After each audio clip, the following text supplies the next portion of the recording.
Ajá, lunes de One Piece. Miren, les voy a ser sincero como siempre. Con esta obra estoy derrotado, estoy pero papeado. Y es que el personaje que más me ha gustado en los últimos, yo qué sé, no sé cuántos años, no veía un personaje que me atrapara tanto y me gustara tanto. Dicho personaje, Zebek, tuvo un cierre bastante sospechoso. No me malinterpreten, no terminó mal, no terminó siendo un mal personaje ni nada de eso, pero ese es el punto, pana. Yo pienso que es algo que mantengo hasta el día de hoy. Yo pienso que con un mejor cierre, Zebek hubiese sido igual o mejor que Roger. Sin embargo, pues no se pudo, no fue así, tuvo un cierre súper desabrido y Oda me papeó. Eso sí, el último capítulo me gustó, entonces... Dios mío. One Piece. Por cierto, este video son dos videos diferentes pegados. Uno que hice la semana pasada súper triste por lo de Zebek que no subí. Y uno que hice recientemente con lo más nuevo. Por si notan a mitad de video un cambio drástico en los ánimos. Es que, weón, qué papeada. Sí es One Piece, ¿verdad? ¿Qué tal, chicos adultos? Soy el Day aquí en mi casa navideño. Y esto es... Pana, estuvo así de cerca Zebek de ir al Olimpo. No se pudo.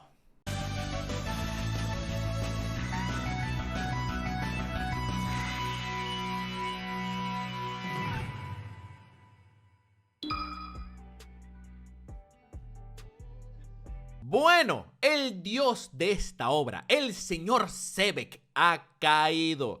Vaya caída, Una de mis preocupaciones desde el capítulo anterior es que, por la velocidad en que se desarrollaba el conflicto contra Zebek, esto tenía pinta que se iba a desinflar al final. Y es que, a mi vista, habían dos opciones. O había un giro al final de la pelea, o no había nada y nomás me mandaba a dormir. Y en efecto, ocurrió lo último. Miren, capaz no estoy siendo muy objetivo, pero bueno, ¿qué quieren de mí? Soy ultra mega fancito de Zebek. Tal vez por eso esperaba algo más que solo lo mínimo. Pero bueno, como siempre, no lo voy a dejar en tal veces o sentimientos. Voy a tratar de argumentarles el por qué pienso que este personaje merecía otro cierre. Y para ello hablemos del capítulo de esta semana, el 1166.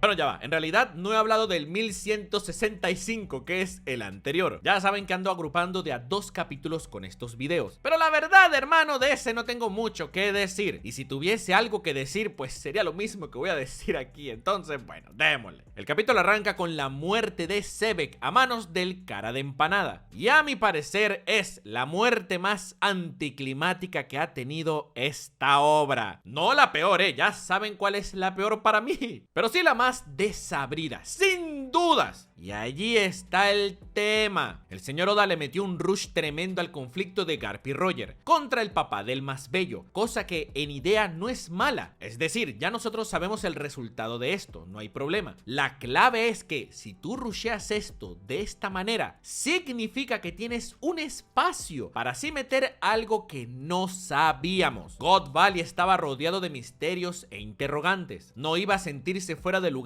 para nada. Más bien entraba perfecto, especialmente con un personaje como Zebek que desde que salió no ha hecho otra cosa que romperla en múltiples sentidos. Y su muerte fue... me muero. Como en el jueguito ese de Worms. ¿Alguno lo jugó alguna vez? Miren. Me muero.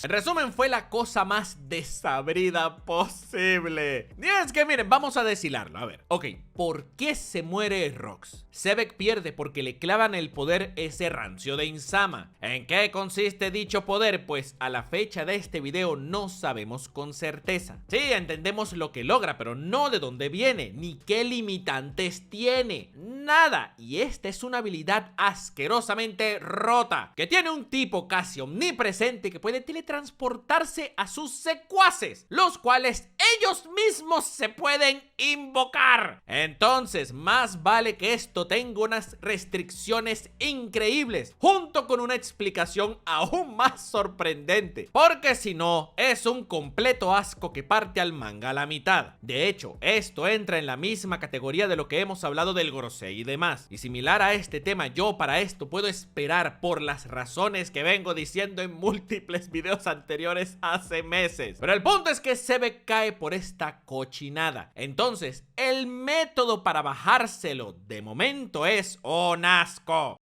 Ok, ¿cuáles fueron sus últimas palabras? Pues básicamente las del gusanito. ¡Me muero! Como dije aquí, tenía un espacio para darle algo adicional a Sebek e incluso un diálogo adicional para nutrir todo el conflicto de God Valley. Pienso que hubiese quedado excelente que había otra información que desconocíamos. Y no es como que el señor Oda no lo haya hecho antes. Barba Blanca cuando se muere tira la del One Piece is real, de las frases más importantes de la obra. Roger igual, Roger cuando se muere tira la del One Piece no sé qué mis tesoros. Es más, miren, Pedro, ¿se acuerdan de Pedro? Las últimas palabras de Pedro fueron tremendo discurso, diciendo algo así como que con esto lograré detenerte, Perorín, nos vemos en el infierno, o una cosa así. No recuerdo los diálogos exactos, pero la sensación fue que se murió dejándolo todo como un tipo. Y en esta obra no se muere nadie, entonces no es como si ha pasado tantas veces que ya cansa Dai. Pan, es al revés, que se muera alguien aquí es una increíble noticia. Entonces, que un tipo de esta magnitud no dijese nada, ni siquiera para él mismo, porque yo no estoy pidiendo que agarre un micrófono, que prenda stream y les avise a todos que el One Piece es real, no. Yo lo que estaba pidiendo es que diga algo que le dé un cierre emocionante al personaje porque se lo merece. Obviamente yo hubiese preferido que algo le dijera a Roger y a Garp, algo que los dos supieran solamente ellos y que esa información la utilizaran de combustible. No tenía por qué ser algo impresionante ni un secreto histórico, pero algo que les dejara la sensación de pana, Sebek murió como un macho. Si él no se rindió, pues yo menos, ya saben a qué me refiero. Pero no hubo absolutamente nada, ni connotación extra, ni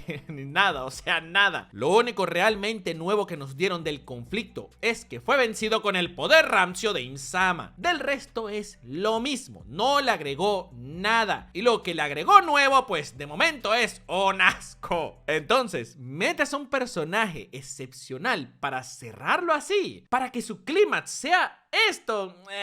Ustedes saben lo que me hace pensar esto, que en definitiva Teach va a decepcionar. Teach tiene de largo, pero de largo más material para trabajar, desarrollar y explotar que Sebek, pero mucho, pana, mucho. Antes no era así, pero con este flashback endemoniado está posicionado demasiado bien. Yo veo como hizo el clímax de Sebek y la sensación que me da es que con Teach va a ser igual, va a ser una cosa desabrida. Y esa es mi peor pesadilla actual en la obra. Y como trató a su papá, pues yo lo veo altamente probable. Ayuda. Pero bueno, miren, en resumen, el personaje de Sebek fue excelente. Me encantó todo lo que presentó. Lamentablemente no pudo superar a Roger por el simple hecho de que el clímax de Roger fue amplia, pero ampliamente superior. Les juro que pensé que lo iba a lograr porque el tipo venía como un tren. Nunca había visto yo algo así desde que me puse al día, nunca. Pero se quedó sin combustible al final.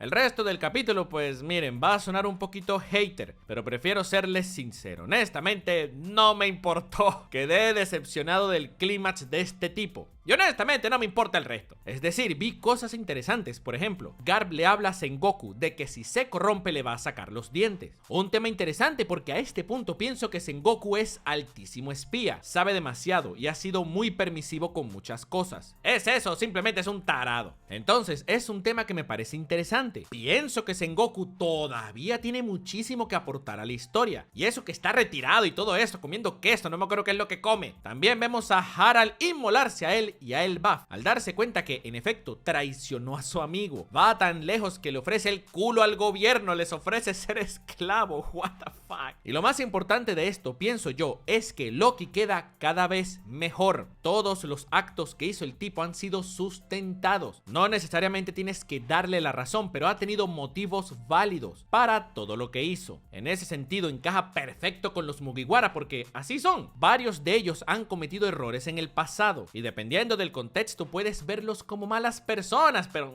eso, cuando ves bien el contexto, son personas que se han tenido que adaptar al mundo que los rodea y que gracias a Luffy han podido retomar su camino. Loki entra en esta descripción perfecto como un guante a una mano. La cuestión es que ahorita, pana, no me importa. Estoy dolido y decepcionado. En un par de semanas se me pasa, ya saben cómo soy. De momento estoy ardido, pana. Y bueno, así pensaba y me sentía la semana pasada. Y la verdad, no mucho ha cambiado.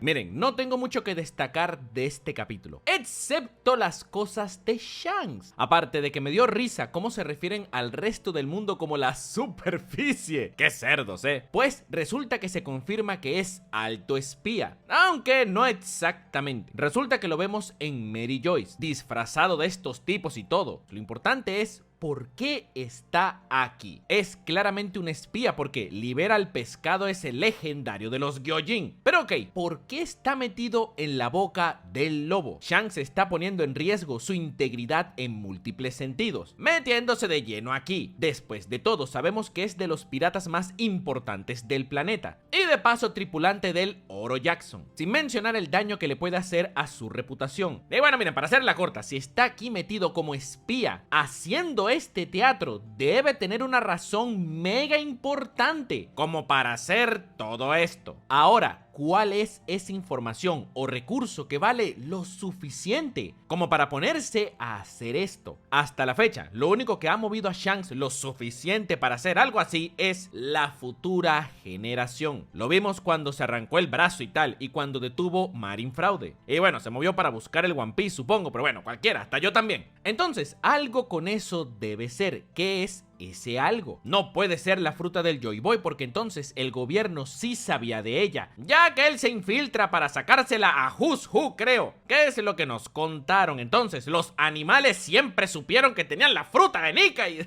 Dios mío, obviamente estoy viendo el peor escenario posible porque me papearon con Sebek. Ya pasó más de una semana y aún no lo supero, ya saben cómo soy, perdón. Es que le tenía mucha fe al cierre del personaje, pero bueno. Pero capaz su presencia aquí es algo bueno para la historia, quién sabe. Yo mantengo que el tipo no es que es malo, pero sin dudas vela por sus propios intereses y beneficios personales, ojalá. Y bueno, está bien, pues confieso que la migaja de Shanks me gustó, lo confieso. Toda, ¿cómo sabe? Del resto, nada me llamó la atención y oficialmente nos fuimos de God Valley, Dios mío, papeado. Siguiente capítulo.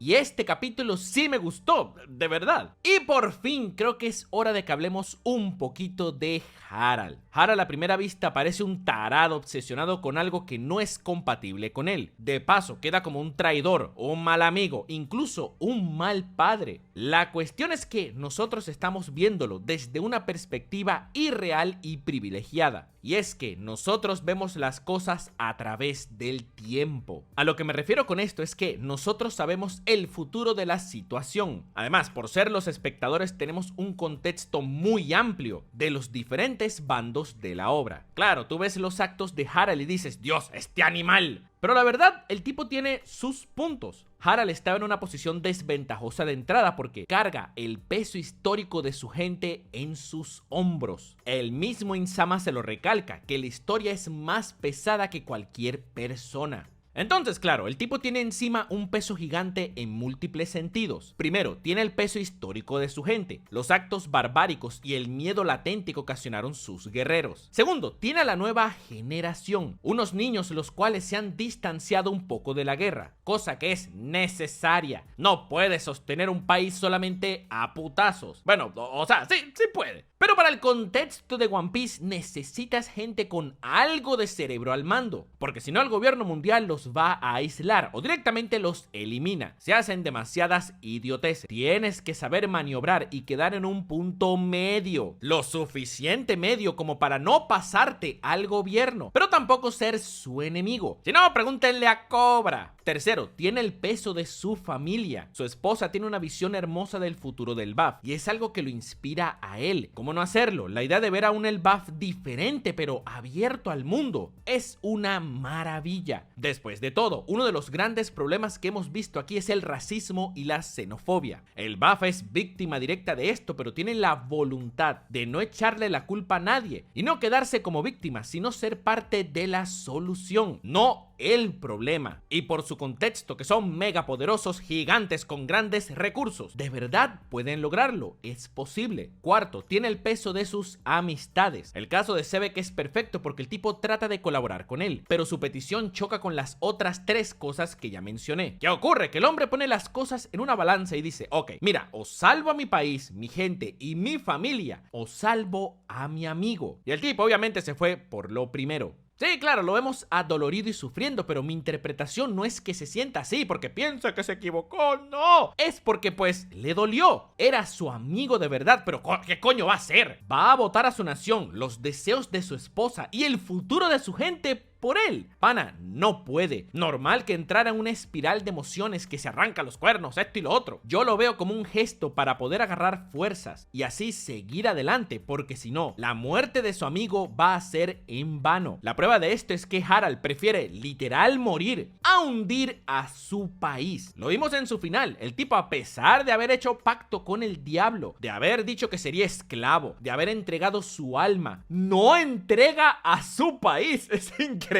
Prefiere morir, destruir su honor, destruir su reputación y dejar todo en manos de su grupo cercano y morir como un gusano a vender el buff. Cuando ves este acto, entiendes por qué el tipo naufragó tanto. Estuvo buscando una solución a múltiples variantes a la vez y no puede contentarlos a todos, menos aún cuando tomó el camino del gobierno mundial. Y entendible porque el tipo no sabe nada. Me imagino que tenía la idea de que el gobierno no era exactamente pulcro, pero jamás dimensionó lo podrido que estaban. Es decir, le voló la cabeza ver a alguien sentado en el trono. Y normal que sea así. Pero ajá, ¿qué va a hacer? Él mismo se puso un peso que para una persona es demasiado, por lo que tiene sentido todo el pasaje que tuvo. Coño, es increíble porque no lo parecía, pero Harald terminó siendo de los mejores personajes del flashback. Pienso que se trabajó bastante bien. Sí, ciertamente no fue el foco, no fue la estrella, no fue el Davy Jones, pero sí fue un personaje que pienso yo cumplió muy bien y superó las expectativas que tenía yo de él. Por ende, grande Harald. Y esos fueron los últimos capítulos de One Piece. Una papeada tremenda, una migajita y un buen capítulo, perfectamente balanceado, ¿verdad?